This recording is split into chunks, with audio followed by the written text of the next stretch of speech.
What's up, everybody? Welcome back to the MMA meeting. Let's Talk with the Weasel podcast, where we talk all things MMA, and I hope your guys' day has been amazing. If you guys want to catch any extra podcast episodes, make sure to join the Patreon or join as a member of the channel. The link will be in the description below. And we just hit 250,000 subscribers, 250,000. I mean, I'm out of words. I don't know what to really say about it. When I hit 100,000, I didn't even know what to say then. Sometimes I just get lost in the content. You know, I just love making videos, always studying, always looking at things, always trying to come up with different kind of ideas. My brain just never stops, to be honest. And then before I know it, 100,000, 250,000 subscribers. What's next, you know? So it's been a very special time, man, and I am super grateful for all of you. The community that we built is one of the best in the whole MMA genre, to be honest here. I mean, I've been all over the scene, SureDog, on the Underground Forum, on Twitter, on Reddit, all the different stuff, and I'll have to say that this community is by far the best. It's by far the most positive and one of the most intelligent. The feedback you guys have been giving me over the years has greatly helped the channel and helped everything pretty much just grow with it. The content, the ideas, the way the message is built through the videos and all that stuff. It's all thanks to you guys as well. And the next stop is 500,000, man. Cannot wait to get there, man. But what's been going on in MMA so far? Not too much news. We're still coming off that UFC 265 card, and just that main event is still boggling my mind just a little bit. Not the fact that Ciryl Gane beat Derek Lewis so easily. I thought that's how the fight would have probably played out. But I think I'm just so excited for the heavyweight division now. For a long time, the heavyweight division hasn't been the most exciting. Let's be honest here. It's been like the lighter weight classes, lightweight, featherweight. Now bantamweight is taking over the scene. The heavyweight division has had like a few great fighters, or fighters that a lot of people are looking forward to. Francis Ngannou, when he bursted onto the scene, was kind of a breath of fresh air. But he was just powerful, athletic, a big guy. And that's what a lot of people have been kind of used to for years on end, ever since, you know, Brock Lesnar, Shane Carwin, Alistair Overeem. We've had big, powerful guys in the past. The thing why the heavyweight division now is so exciting, especially for someone like us who like to see the technical side of the sport and really admire someone's craftiness in the cage, Ciryl Gane is making the heavyweight division far more fun. He is the most technical striker we have ever seen in the heavyweight division. He's the most fluid with his footwork. He's so long, he's extremely fast, super athlete, and he's big with all of those attributes. I haven't been this excited for the heavyweight division, I don't think ever. I love the Cain Velasquez and JDS days. I loved when Stipe Miocic took over. Honestly, for me, wasn't the biggest fan around the Brock Lesnar era. It was still fun, but it wasn't like the best era for me in the heavyweight division, the one I thought was the most exciting. With Ciryl Gane and Francis Ngannou at the top, and guys like Alexander Volkov and other technical fighters in this division staying toward the top of the weight class, this is the heavyweight division's era that I'm most excited about. It's very rare to see a heavyweight like Ciryl Gane. It really is, man. He's a special fighter that we're not going to see for a very long time. He does so many things that no other heavyweight does. Not just the movements, I mean, some of the strikes that he throws out there. The reverse up elbow, side kicks, shifting combinations. Who throws a shifting combination in MMA other than the smaller guys like Dustin Poirier or TJ Dillashaw? It's hard to even go down to light heavyweight, most middleweights even, and actually a lot of welterweights who don't even throw shifting combinations, don't have the footwork to do that. But we have someone like Ciryl Gane moving out there like a lighter fighter. And that's one of the most special things about Gane. If anybody, I've been saying this for a bit now, if anybody is going to be Francis Ngannou, it's probably going to be Ciryl Gane. The footwork, the evasiveness, the fight IQ, which is probably the most important thing, the cardio, the superior speed, the length, the size as well. I cannot wait to see that fight play out. And honestly, I think the fighter that's going to beat Stipe Miocic's records in this heavyweight division, such as title defenses, title wins, and all of those accolades, I think it's either going to be Ciryl Gane or it's going to be Francis Ngannou. I think Ngannou is going to beat everybody, except the only difficult fight for him, I think, might be Stipe still, but Ciryl Gane is the biggest one. Ciryl Gane is the real obstacle in the road for Francis Ngannou to completely take over and break records. Ciryl Gane does like to duck his head in and push you away when you pressure him, and this leads to uppercut opportunities for Francis Ngannou specifically, and Francis is getting a lot better with reading the striking situations. He's a lot better at finding the openings. I mean, that right touch, left jab that he caught Stipe with was excellent, and that's the kind of stuff that you don't normally see from Francis, which tells that he's getting much, much better. So there are going to be some openings that he's probably going to find on Ciryl Gane that we haven't seen other fighters go to. A lot of people don't kick Gane's legs with the power that Francis is going to commit with, and I wonder how that's going to slow down the movement. I can see Ciryl Gane checking them and then countering with a long jab or something like that, and his elusiveness is going to allow him to get away from some of the winging punches and counter with straighter shots, being a bit quote-unquote boring, similar to the way he fought Jairzinho Rozenstruik for like the first 2 to 3 rounds, just enough to gas off Francis Ngannou and start taking over after that. But I think the biggest impact on this fight is going to be Ciryl Gane's footwork, not only to just move away and stuff, but to create angles on Francis Ngannou. You could take a little bit from the sparring, I guess, because when two guys are sparring, their footwork is going to be pretty much at maximum effort, if you know what I'm saying. Like, they're going to be moving as much as they can. They're just not going to hit as hard as they can. And what you saw from the footwork between the two is Ciryl Gane was just running laps around Ngannou, like creating angles however he wanted. And Ngannou was very, very plodding, and he was just like following what Gane was doing. If he starts following Gane's footwork instead of cutting him off, it's going to be about time before Ngannou starts to get a little too tired. And honestly, he's just going to run into a lot of shots, a lot of straights, a lot of jabs, depending on which stance Gane wants to take. And I also do see Ciryl Gane throwing a lot of front kicks. This is not only going to work the body from a distance, but it's a great tool against a guy who likes to be overly pressuring, throw punches over your kicks and stuff like that. It's very hard to throw punches over a front kick unless you do parry it or move on the side, but it's going to be hard for Ngannou to create that kind of angle with his footwork against Ciryl Gane specifically because of the speed advantage and the way Ciryl Gane's able to feint at you at all times. The feints are going to set up a lot of things like the front kicks, and the front kicks are going to cause some of the damage to the body, especially when Ngannou is trying to move forward. And if he can catch a counter thrust kick right into the body, not a snap kick, a thrust kick instead, that's going to create a lot more damage for Ciryl Gane, and it's going to make the later rounds even easier for him. There's also going to be side kicks to the knee, stomps on the knee, oblique kicks, all that sort of stuff. Instead of throwing the round kicks, which does create a moment for Francis to move in on a straight line and attack with his long punches, if Ciryl Gane starts going to the front kicks and the side kicks instead, it's going to keep Francis Ngannou at bay for most of the fight. And from there, he's able to gauge the distance a lot better against a guy who has a slight reach advantage over him. And another thing that the feints are going to do, so we do know that it's going to set up offensive strikes for Ciryl Gane, but it's more importantly going to get some of the reactions out of Francis Ngannou. What do we know that Ngannou loves to do in every single fight? If you pressure him or show you're going to advance on him, he's going to pull back for the left hand and then follow up with a big right. So by simply feinting forward, especially in the orthodox stance, he is going to trigger that pull back from Francis Ngannou, who wants to catch you with that left hook and set you up. In the southpaw stance, he might be able to trigger the right hand out of Francis Ngannou, and those winded up punches are going to show the openings that Gane is going to need to take. If Ngannou pulls back for the left, Ciryl Gane can follow up with a body kick. He can follow up with a leg kick instead. And this creates a lot more confusion for Ngannou. And you could kind of just see how here, technically, how this all plays together, that Ciryl Gane can absolutely outclass Francis Ngannou in terms of technique. If he can make all of this work, he might be the only fighter who could potentially make Ngannou look like he doesn't belong in there with him. But that power is just something a little bit different. And there's a huge probability that Ciryl Gane is also going to give a lot of respect to Ngannou's power, and he's not going to go for this many things. He's probably going to dial back on the techniques that he's going to throw out there from defense to offense. And if he does that, it makes Ngannou way more dangerous in the fight, because that respect is going to create a lapse in action in that void that Ciryl Gane is creating in his techniques and his ability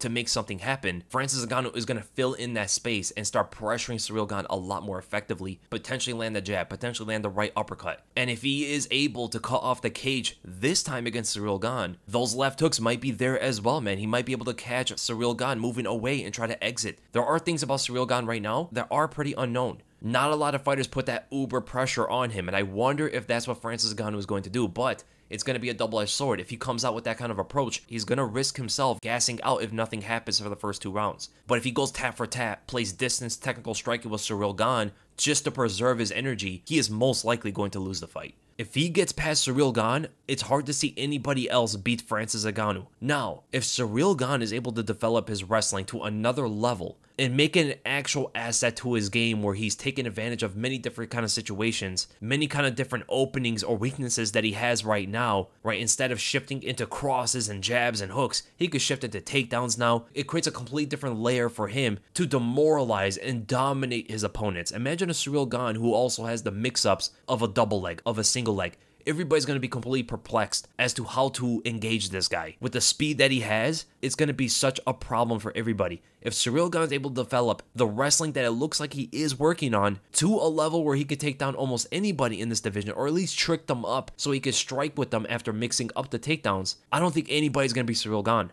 I don't see anybody here beating him. I don't think Ngannou beats him. I don't think Stipe beats him. I don't even think Jon Jones beats him. If he could develop that wrinkle that he's working on to that level, he's going to be the most complete fighter we've ever seen in the heavyweight division, one of the biggest guys in the heavyweight division, the fastest guy in the heavyweight division, and the smartest guy in the heavyweight division up until Jon Jones comes up. Jon Jones is probably the only fighter who can match him or surpass him when it comes to fight IQ. And I know Daniel Cormier was talking about that a bit. He was talking about how Jon Jones is the fighter that's going to give Ciryl Gane the most problems. Possibly. If he could take down Ciryl Gane, because that takedown defense is pretty unknown right now, yes, then Jon Jones is probably the guy that could beat Ciryl Gane the most dominantly. But Jon Jones is not going to be able to strike with Ciryl Gane at all. You could just think of it like this. Look what Dominick Reyes did to Jon Jones on the feet. Yes, he's a southpaw. He's left-handed heavy. He is pretty much a very one-dimensional version of Ciryl Gane when it comes to striking. He doesn't switch stances that much. He doesn't use his right hand nearly as many times as Ciryl Gane does. He doesn't kick as many times as Ciryl Gane does. Doesn't have all the variety overall in punches and kicks and elbows and knees. And he's shorter and probably less powerful. If Dominick Reyes was able to beat Jon Jones like that, what do you think Ciryl Gane would do? If Ciryl Gane could just defend the takedowns enough, use even the first phase of takedown defense, and that is footwork, if he could just move away from where Jon Jones wants to shoot it on him, or clinch up and trip and throw and stuff like that, it's going to be a very difficult fight for Jon Jones. Far more difficult than it was when he fought Dominick Reyes. And of course, there's the X factor that we don't know how Jon Jones looks at heavyweight. He might even be more powerful. If he has the kind of power that can hurt anybody in the heavyweight division, then it definitely changes the landscape. But as of what we know, it's a difficult one, man. Jon Jones is going to have to take that fight to the ground very, very quickly. But that's not the fight that's going to happen unless Gane beats Ngannou, right? If Ciryl Gane beats Ngannou, then of course Jon Jones is going to set his targets on that new heavyweight champion. But I'm hearing a lot of people say now, and especially from Ariel Helwani, that they got to put Jon Jones versus Francis Ngannou next. Not Ciryl Gane versus Ngannou, Jones versus Ngannou. And I do not agree with that, man. We've seen that in the past. We saw that when Michael Bisping fought GSP, when Robert Whittaker won the interim belt. And that really messed up the division for a while up until GSP, beat Michael Bisping, won the belt, and then vacated it. The fact that he vacated the belt gave the division more order, where Whittaker was able to fight yet again, claim the undisputed title, and then start defending it. If Jon Jones goes and beats, Francis Ngannou, or even Francis goes and beats Jon Jones, it's going to hold Ciryl Gane off, who now has to take another fight and defend his interim title. That is something that doesn't normally happen, man. Most interim title defenses are because the official champion is injured or something. When we look back at the Dominick Cruz and Renan Barão situation, Barão had to defend his interim title because Cruz was constantly injured. But I don't agree with it, man. We got to do Ngannou versus Gane. Stipe is right there. That will hurt Stipe more than anybody else, unless they do like Ciryl Gane versus Stipe for the interim belt. Right, Gane is going to defend that title against Stipe, but I don't know if Stipe would be all up for that. Maybe he would. Maybe he'll just be fed up with the way that they're treating him and they keep holding him back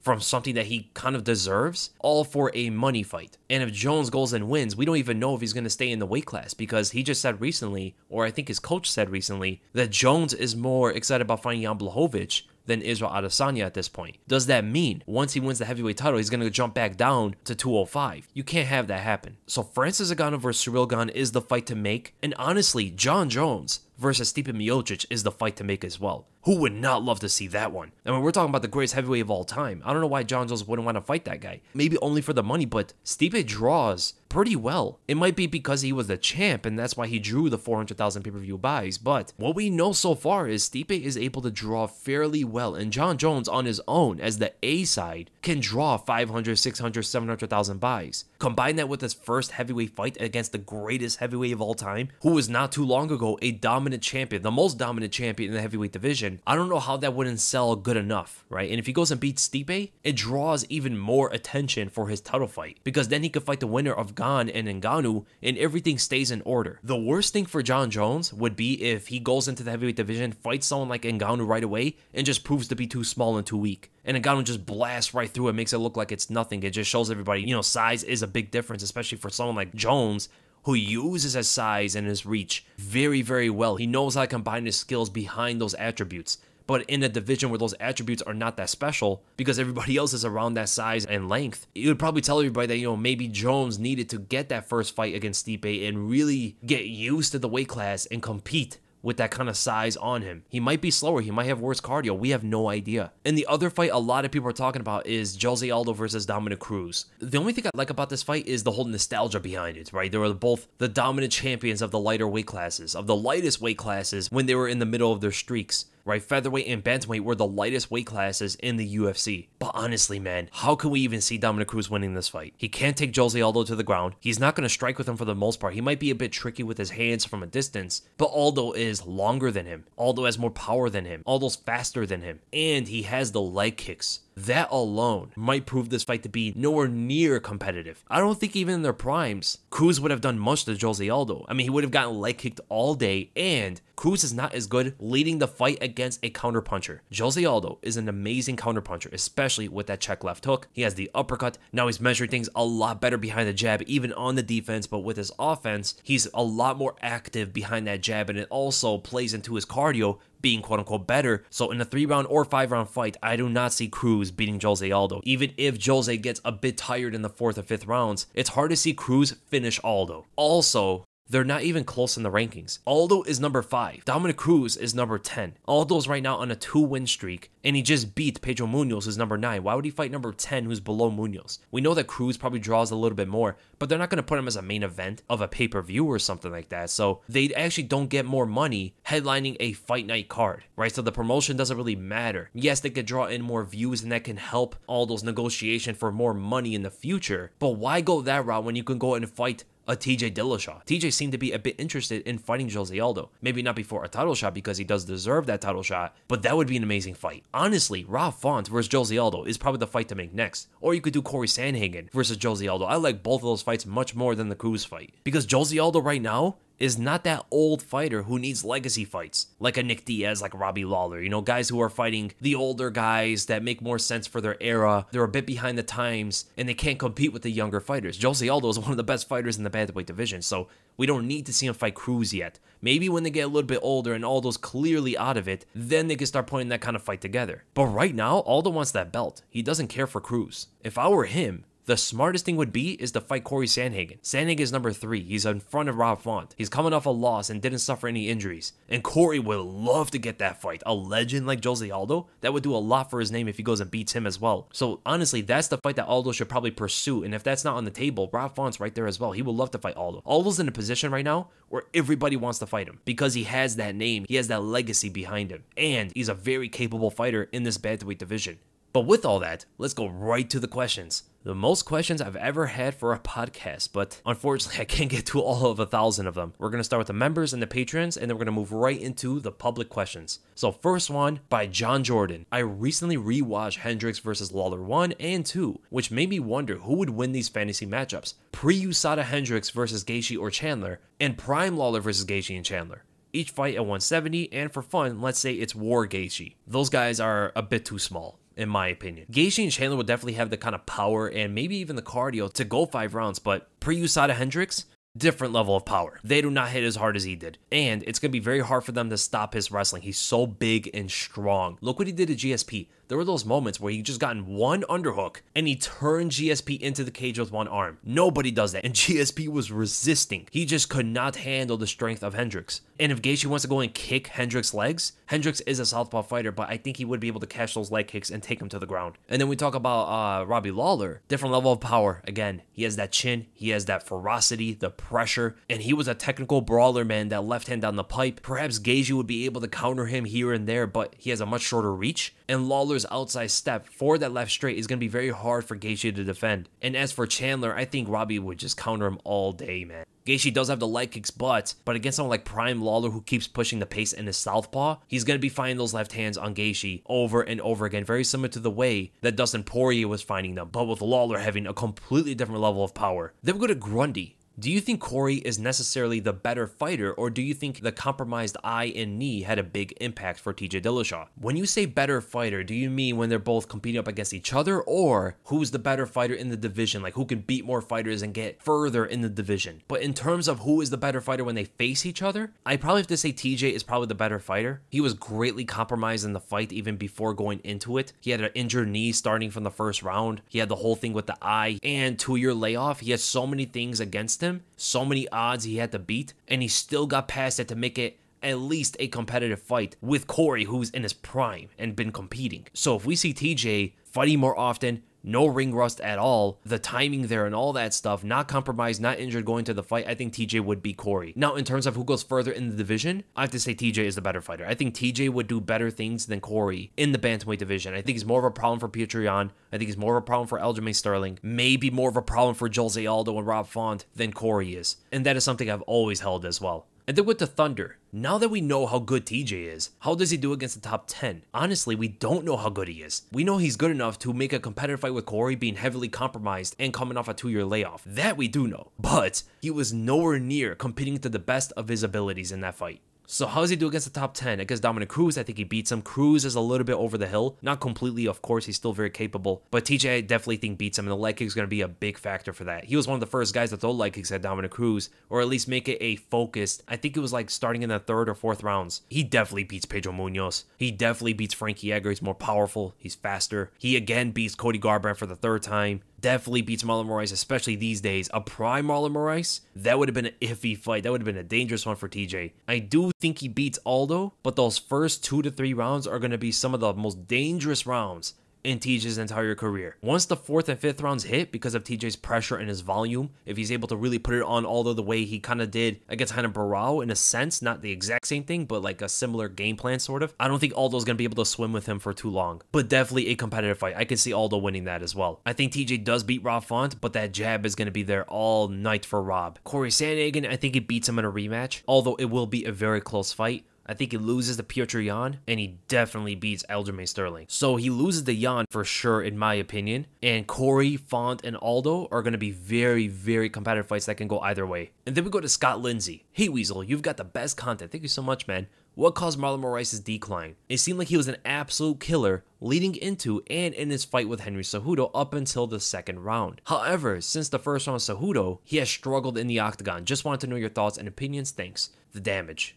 I mean, he broke in that fight. Henry Cejudo went after him after adjusting from that 1st round. He looked very good against Jose Aldo as well, but once Aldo started to put the pressure on him, in those later rounds, Marlon Moraes was not able to compete the same way. And it might just be the fact that Henry Cejudo just found the game plan, found the blueprint to beat Marlon Moraes, and that's just heavily pressure him behind a guard, counter his big looping punches and all that stuff, and just don't let him breathe. But then when I say that, Cory Sandhagen and Rob Font didn't necessarily do that. They did it another way, using their reach, attacking from a distance, and all that stuff. And those 2 fights definitely showed that Marlon Moraes' chin is not the same. It's not as good as it used to be. And that has to only be because of the Henry Cejudo fight. I mean, he didn't take that much damage from Aldo compared to what he took against Cejudo. Now, the head kick from Sandhagen was, of course, very powerful, but him getting hurt by jabs and stuff from Rob Font, that's a little bit different. I mean, Font made it look very, very easy. And once they started putting the hands together and definitely swarming Marlon Moraes with those combos, Moraes was not able to react at all. So I think the combination of damage that he has taken in his career and the blueprint of pressuring him the entire fight, I think those are the main 2 reasons as to why he has declined.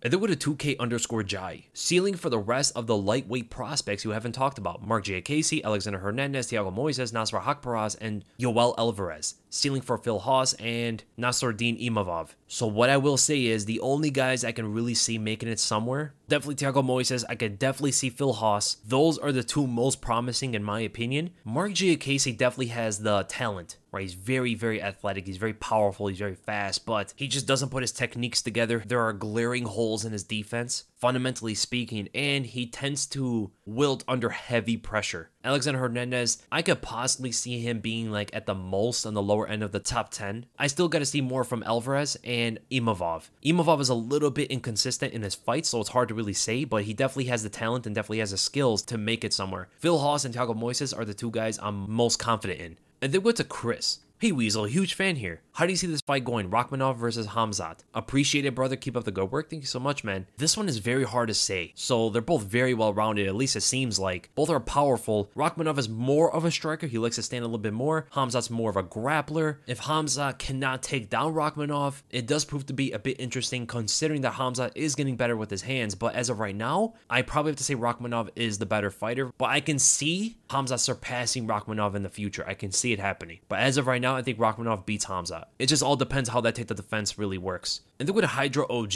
what is the most effective martial art for street fights? In my opinion, it's between boxing and Muay Thai. I lean more Muay Thai due to the use of the clinch, elbows, and knees. BJJ is useless outside the cage because you can easily get slammed on concrete when you get a lock, and it's ineffective against more than one person. Kickboxing isn't that good. You don't want to throw kicks or risk falling over. You may even be in jeans or tight clothing. Wrestling is similar to BJJ. You want to avoid being on the ground at all costs to prevent things like someone else coming in and kicking you in the head. It's important to be on your feet so you can run when necessary. So, different martial arts for different situations. If it's a one-on-one and you know it's one-on-one, there's nobody else around, BJJ is the most effective. It's the most controlling. You can finish off the opponent with many things you want to do. You're not an expert in takedowns, but BJJ shows you enough takedowns to take down any common citizen walking the earth. You can subdue them with submissions or just hold them in position to calm down the whole situation and just make them look foolish. Wait until authorities and all that stuff. That's happened many times where a BJJ guy takes the guy to the ground, holds him in submission, holds him in the position up until the cops come. Maybe they call them on their phone and stuff. That sort of thing usually happens. But what I will say is on a one-on-one situation, almost all of these are very, very effective. I mean, most guys don't know how to defend themselves. Most guys don't know how to fight in general. But the most effective one-on-one I probably would have to say is BJJ. Most people just run at you, throwing their limbs, head-hunting you, and takedowns are going to be there, controlling on the ground, submissions, all that sort of stuff. As for wrestling, you can run the risk of hurting them a little bit more if you slam them on concrete. If you are on top, yes, you can control the position, but in order to inflict some kind of damage,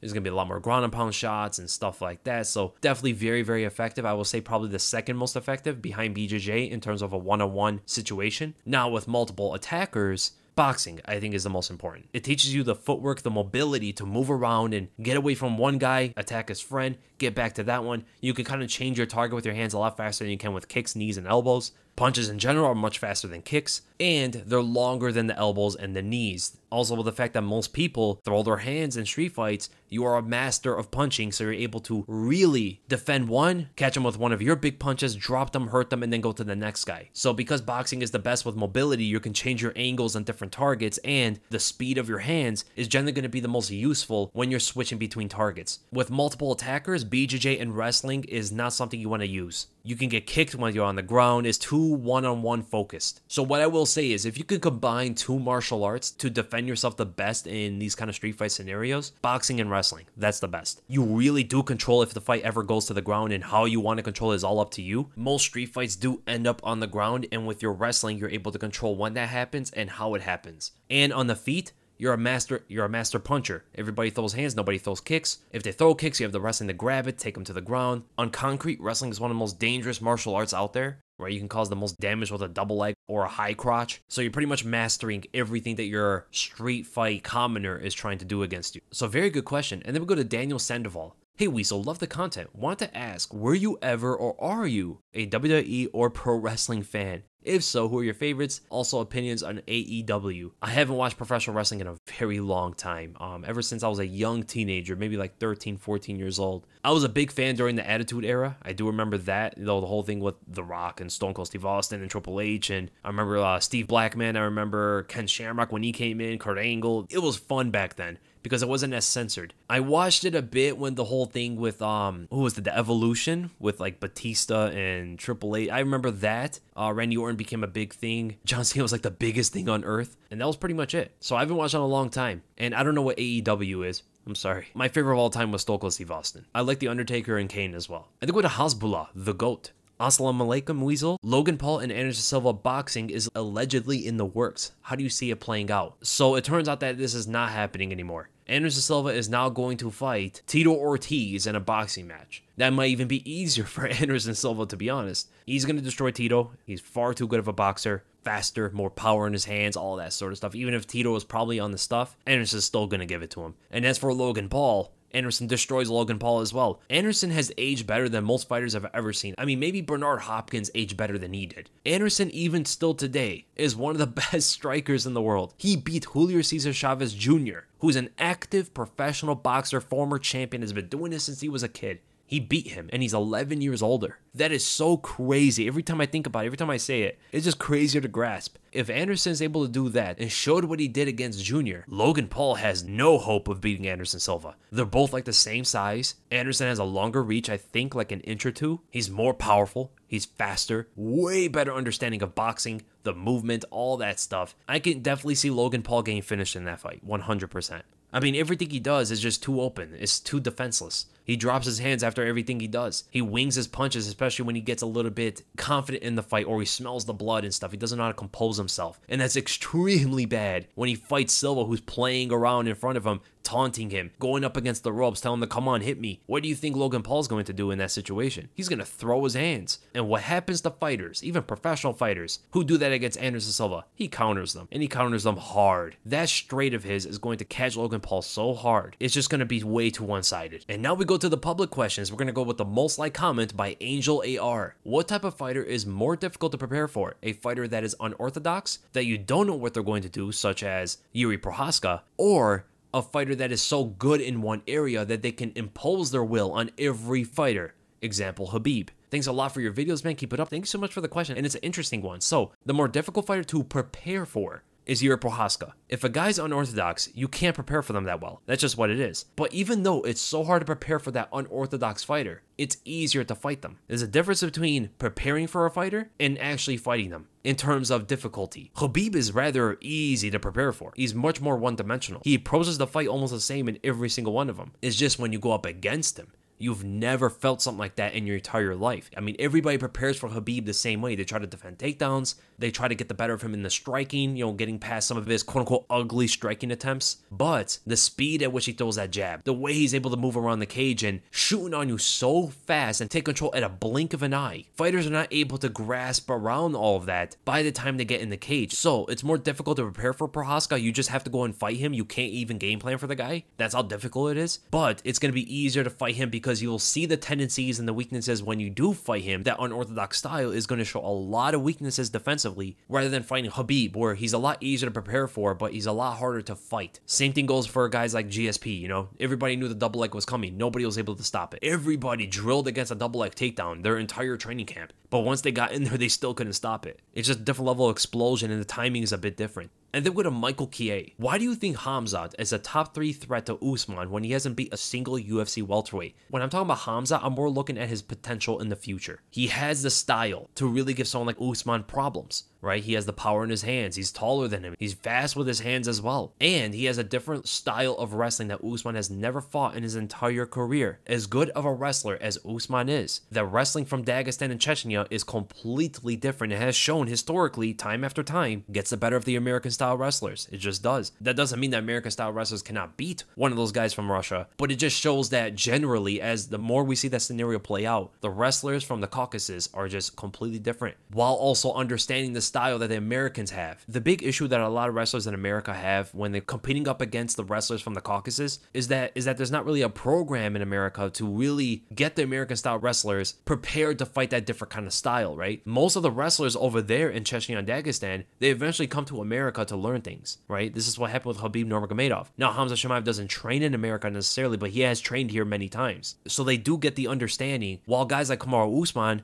at least to my knowledge, he might have, but a lot of wrestlers over here do not move over there to learn their stuff. And that is the issue. So there's a big possibility, this is my theory as to why I put Khamzat as a top 3 threat to Usman. He potentially even has the wrestling to trump Kamaru Usman. So if he can take down Usman as well as outstrike him using his power and stuff, Usman could be in big time danger. So the potential for Khamzat is the big reason as to why I put him as a top 3 threat. And then we're going to Poco Mex. If you remove Nunes and Shevchenko, who do you think will be the current champions at bantamweight and flyweight? How long do you think they will hold the belt? The champ at bantamweight would be Germaine de Randamie for sure, and honestly, I could see her defending it as many times as she wants. Who's going to outstrike her? Nobody's going to outstrike her. I think she beats Holly Holm yet again, and I think she'll do it even easier this time. Fighters can take her to the ground like Juliana Pena. Juliana Pena might be the best wrestler, but she just got submitted by GDR. There's Miesha Tate, but I don't think Tate does anything special. Irina Aldana gets outstruck, especially outkicked. Aspen Ladd runs into punches like she did last time. Yana Kunitskaya, nope. The only one that can give her problems, in my opinion, is probably Holly Holm, but I still think GDR beats her, so I can see GDR defending that belt for a long, long time. And as for flyweight, potentially Tatiana Suarez will probably win that belt and just dominate most of the fighters there. And then your next question, if Conor makes it back to 145 and doesn't drain himself too severely, how does he do against the top 15? This is definitely the move I want to see from Conor McGregor, but let's look at the top 15 featherweights.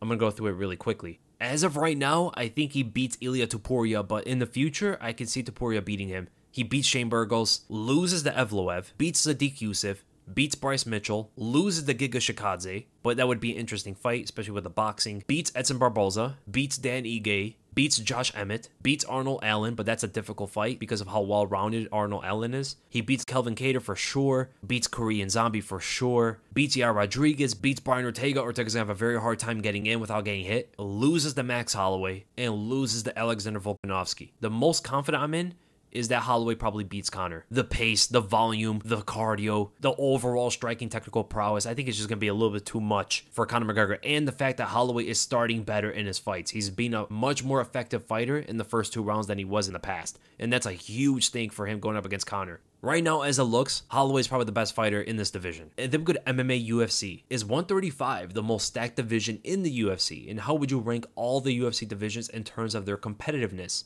No, I don't say bantamweight's the best. I still think lightweight is the best division. I mean, if you really look at it, Oliveira's the champ, right? Then we got Dustin Poirier, Justin Gaethje, Beneil Dariush, Michael Chandler, Islam Makhachev. I'll skip over Tony. We have RDA. We still got Dan Hooker. We still got Conor McGregor. Gregor Gillespie's kind of there. Brad Riddell, Rafael Fiziev, Armin Saryukian. And not only that, all the prospects coming up, like a Guram Kutiladze. I don't know if I said that right. Gamrat Matiush. Just so many great fighters in that lightweight division, man. I think it's still the best. Honestly, what I think it's more competitive between divisions is featherweight and bantamweight. A lot of people are looking over featherweight, man. Featherweight is looking really stacked right now. So let's look at featherweight. They got Alexander Volkanovski, who in my opinion is the better champion out of those 3 weight classes, out of lightweight, bantamweight, and featherweight right now. Then you got Max Holloway. Then you got Brian Ortega. Yair Rodriguez, but he's still a little bit uncontested. We got Korean Zombie. Kelvin Kattar's still pretty good. Arnold Allen's making his way up there. Josh Emmett's pretty good. Dan Ige is making his way up there still. Edson Barboza's making his way up there. Giga Shikadze, Bryce Mitchell, Sadiq Youssef, Movsar Evloev. Skip over Shane Burgos, he's a fun fighter. But then we got Ilia Topuria. Talking about young fighters just rising that division right now. Now compare that to bantamweight. You got Aljamain Sterling's the champ. Petr Yan, TJ Dillashaw, Cory Sandhagen, Rob Font, Jose Aldo. Those guys right there really stand over everybody else. Because right after that, it falls off a little bit. You got Marlon Moraes.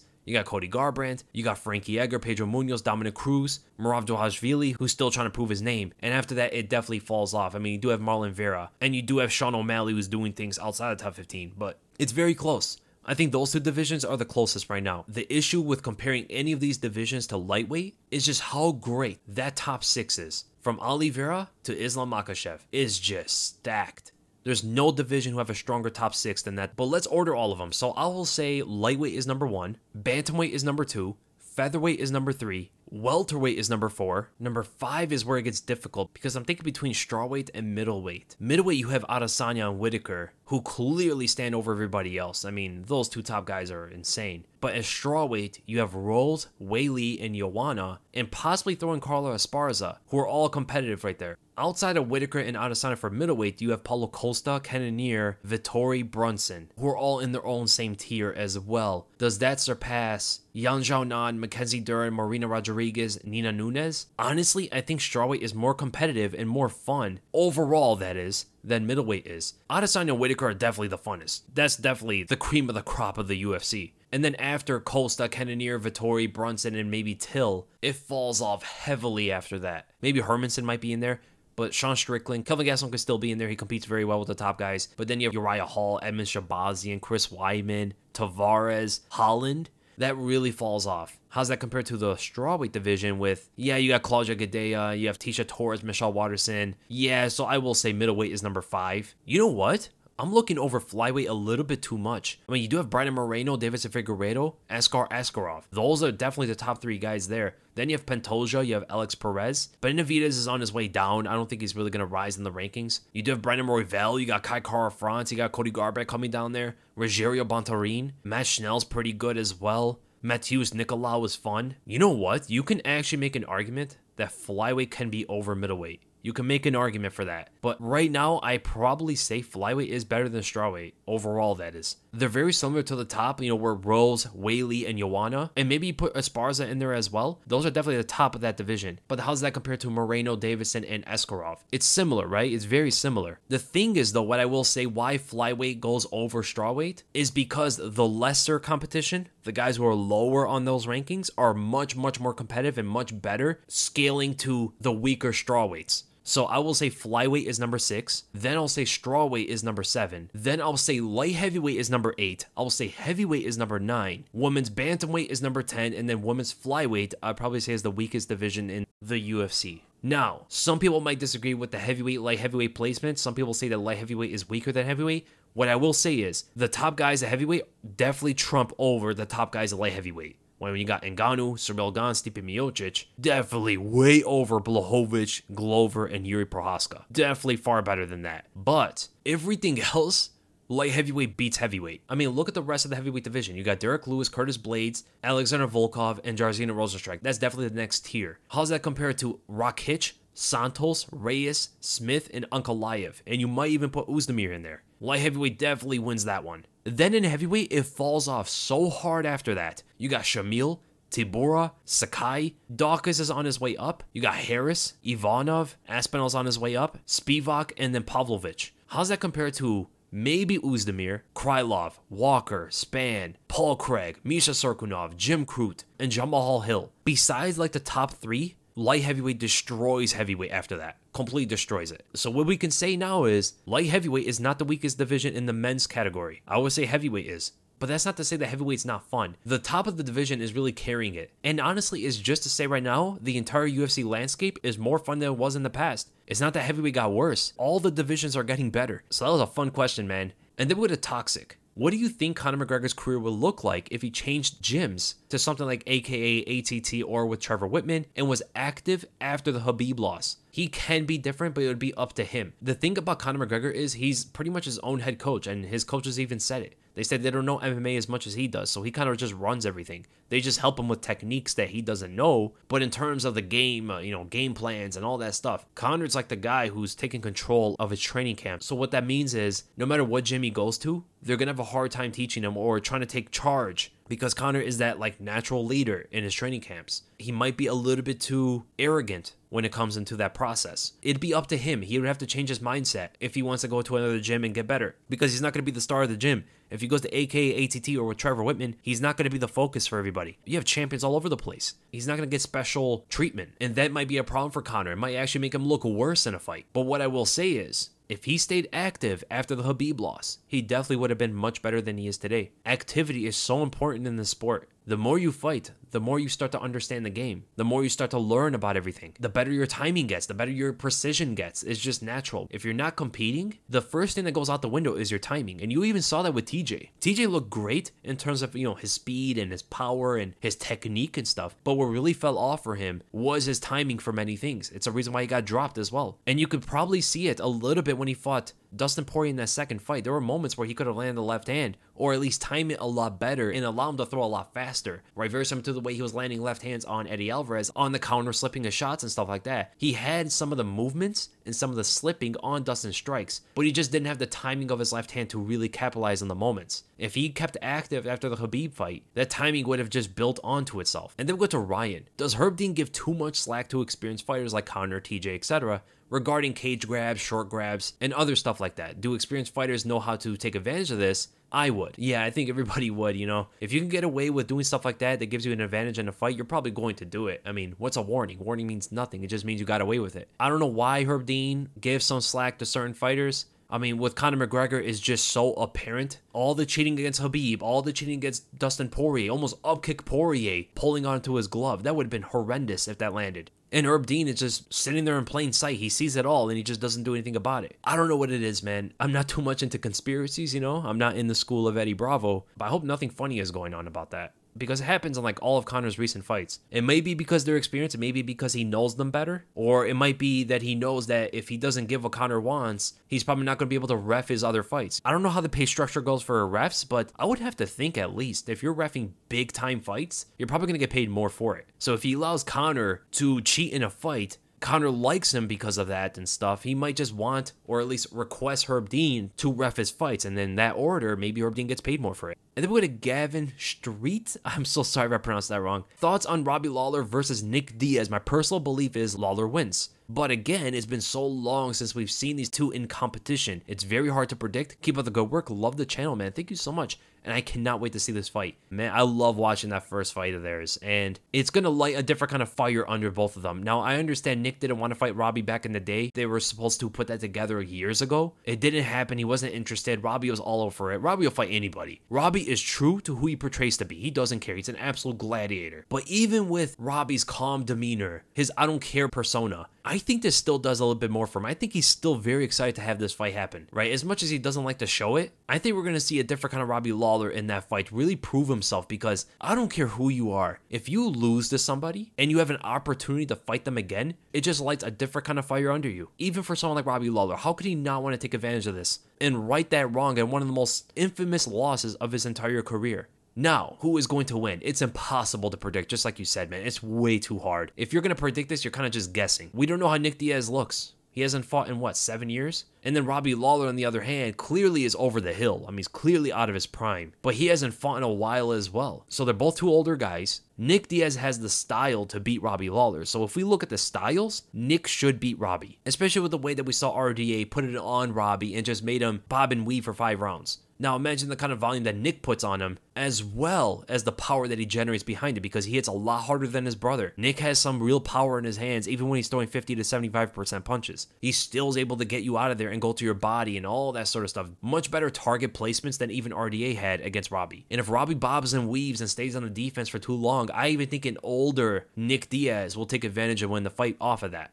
just because of that style. But if he's so slow, his timing is so off, Robbie should definitely beat him, just for being the more active fighter. So, very hard to predict. If I were to choose, it's so hard, man. 7 years is no joke. Just because he subscribed to my channel, I'll say Nick Diaz wins. Anything else is pretty much a guess. And then we go to Max Wellhouse. How well do you think Yoel Romero can do in Bellator now, with all this time off and him being even older? Thanks for the content, keep up the great work. Thank you so much for the question, man. So, when is the last time Romero fought? March 7 of 2020 when he fought Adesanya. He's coming off of 3 losses. All of them very, very close. That's a year and a half off, and by the time he competes, it might be 2 years. It depends who he fights. So, Gegard Mousasi is going to be an issue for him. Everybody else? I don't think so. Mousasi could keep the jab on him and just generally just keep the reach on him. Counter some of the explosion and work his guard if he gets taken to the ground, because Mousasi doesn't have the best takedown defense. And honestly, we don't know how Yoel is going to look in Bellator. There's a possibility he looks even better, given that there's no,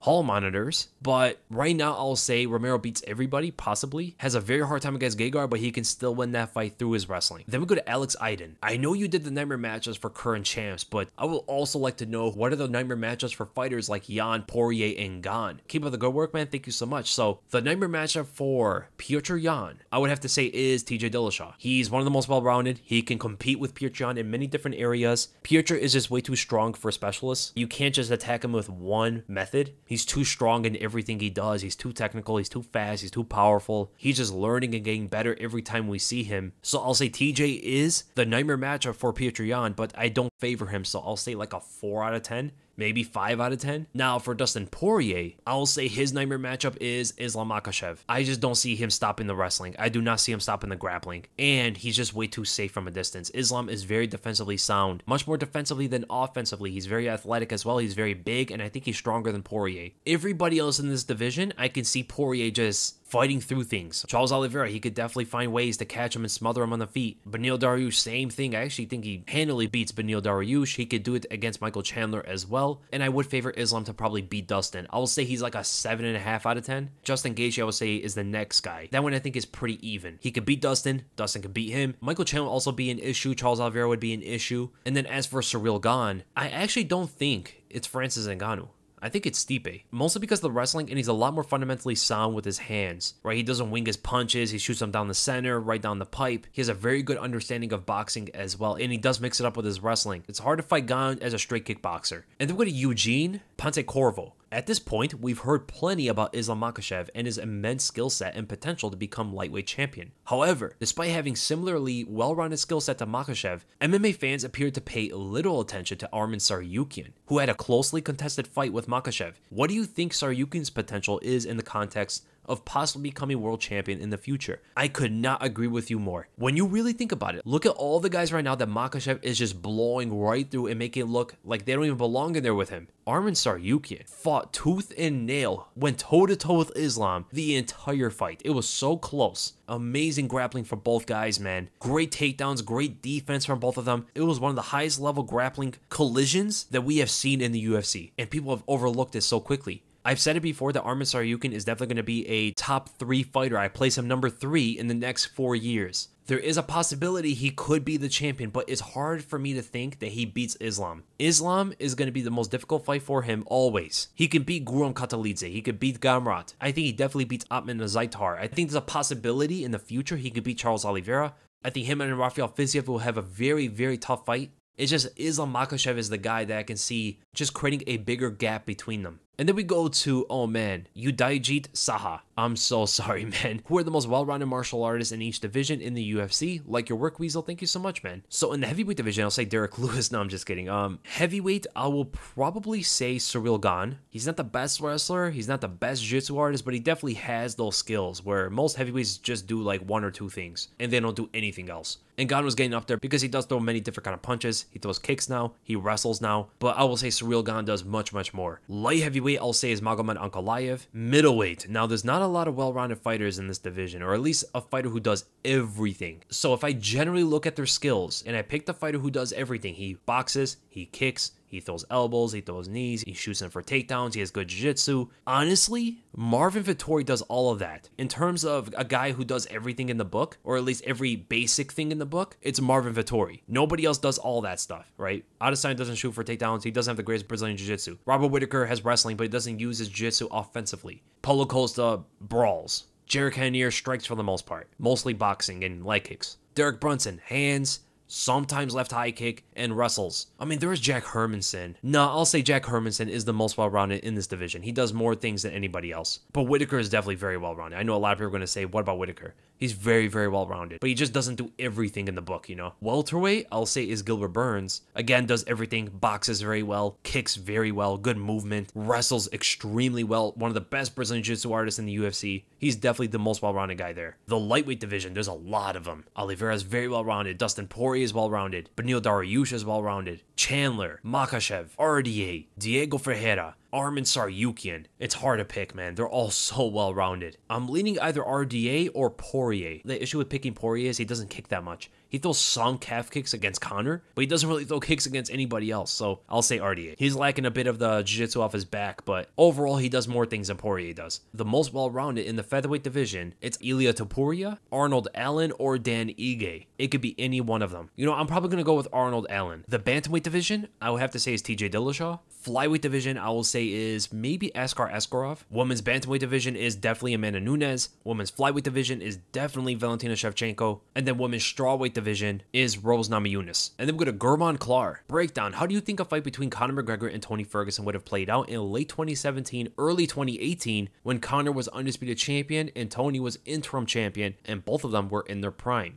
Love your content. Keep up the great work, bro. Thank you so much, man. So I think Tony would have won. Tony has showed to be durable enough to take Gaethje's hardest shots for pretty much 5 rounds. I mean, very close to it. And we're talking about, at the time, the hardest striker in the entire division. Khabib has even said so, and he has clearly said, by far, Gaethje is the most powerful guy he's ever fought. Now, Michael Chandler, I think, hits harder than Gaethje now, but the point is, Tony has taken shots by the hardest hitter at that time, and still able to go in the championship rounds, throwing shots, not looking tired, and trying to stay focused at the task at hand. Conor has that kind of explosion, but only for like the first 2 rounds, especially against someone like Tony Ferguson who's going to push the pace on him. I do think Tony's going to get countered for the first 2 rounds. I do think he's going to get tagged pretty hard, but I think Tony's tough enough. He has showed it. He has a chin good enough to go through that fire for the first 2 rounds, come out on top in the championship rounds, and drown Conor McGregor in his output. The other thing is, if Tony goes into southpaw and starts throwing those long jabs at Conor and check right hooks as he pulls away, it's going to be the same thing that Conor had to experience against Nate Diaz. Now Conor can move away from those jabs and allow Tony Ferguson to overextend, dropping his hand and showing his chin for Conor's left hand. But the difference between what Justin Gaethje did and what Conor usually does is Gaethje moves his feet, not so much his head. Conor is the opposite. Conor moves his head much more than he moves his feet when punches come at him. It's a lot harder to pull on a longer guy's punches who extends as far as Tony does, rather than just move your feet and allow him to overextend himself. This is a reason why the jabs from Nate Diaz were catching Conor McGregor momentarily in the mid to late rounds. Conor was just constantly looking to pull on them or slip his head on them. When he pulls away from that jab, he's going to get caught at the end of it most likely. There's also the leg kicks, the body kicks. It'd be a tough fight for Conor, in my opinion. Prime versus prime. I think Tony beats Conor McGregor and finishes him in the 4th or 5th round. And then with a Billy Smith. Who do you think won, GSP or Hendricks? And do you think they were both on the juice? Johny Hendricks, for sure. Live and rewatching it like 1,000 times, every single time I saw it, Hendricks won. It had a different kind of scoring system, but people have to realize the scoring system back then was not that much different than it is today. A lot of people say, octagon control and all that sort of stuff. No, the scoring system was clearly written out. There was still like a hierarchy or a supremacy of each category. Effective striking was still at the top of the list, and then it was effective grappling, and then it was aggression, octagon control, and then defense. The only difference was if there's significant strikes landed or effective strikes landed, then you don't go to the next thing that the new rules state today. For an example, in today's rules, if one fighter has the edge in effective striking, you don't even go to octagon control and aggression and all that other stuff. Right? You stop it there and you just determine who wins that round by effective striking, and that's it. The only difference with the old rules were that you still kind of judge octagon control and stuff even if one fighter has the edge in effective striking. But effective striking was the most important aspect of judging. It was actually even more important than grappling. And also you had to judge defense back then. A lot of people don't know that. In the rules, it states that they judge on defense as well. Now, I know the UFC doesn't say that before their cards, right? Back in the day, they used to say effective striking, grappling, aggression, and octagon control. They never said defense, but if you go back and look at the ABC rules of 2009, they also judged defense. The way judges scored fights back then was not so different than it is today. Johny Hendricks had the far more effective strikes for most of that fight. He also took down GSP as many times as GSP took him down. Now, I have to go back and watch as to which rounds the takedowns actually landed and all that stuff, but I do remember every single time I watched it that Hendricks won the fight. Now, I'm going to make a video, a who really won video on GSP versus Hendricks. That's going to be a fun one. Now, regarding juicing, we can't say for sure if Hendricks or GSP were juicing. We can't say for sure. If you were to ask me my opinion, I think Johny Hendricks got some of his supplements from Mexico a few times, if you know what I'm saying. Once USADA hit, Hendricks' power went out the window. That magic in his hands got debuffed. Fight after fight, his body started to get more inflated. He started to get fatter, harder for him to make the weight, and not so much muscle on him. He looked relatively the same against Matt Brown physically. Stephen Thompson's still kind of the same, and then after the Thompson fight, his body started to change. He couldn't make the weight. He missed welterweight twice. He missed the middleweight once against Tim Bosch, and he would hit these guys and nothing would happen to them. As for GSP, I have no speculation that he did. The only speculation about GSP is the fact that he fought in that era, but that wouldn't be fair if you just said that's why GSP took stuff. I mean, he was the one that recommended VADA, the Voluntary Anti-Doping Agency. He was the one that wanted to do it, and Hendricks did not want to do it. At first, Hendricks agreed to it, but I think Hendricks only agreed to it to look good in the public eye. But once he knew that GSP was for real about it and he was actually going to have VADA come in, he was like, oh, wait, hold on there. I thought VADA was an acronym for another supplement. I didn't know there were anti-supplements. And then the last question, we go to Hyphen. What did you think of TJ Dillashaw's comeback? Do you reckon he has a good chance of beating Jan to become bantamweight champion for the 3rd time? I thought TJ's comeback was amazing. It definitely beat my expectations. He has so much riding against him in that fight, and that's the big reason why I thought Cory was probably going to win. But it wasn't necessarily like his skills or his technique, his timing. It wasn't that impressed me about TJ's comeback. It was how tough he was. How tough was TJ Dillashaw to do that, to go through all of that, fighting on pretty much one leg for 4 rounds after the first. A cut so bad, it was leaking into his eyes so badly that the fight easily could have been called off. He was injured coming into it and the whole 2-year layoff. Not many fighters in UFC history had to go through such odds,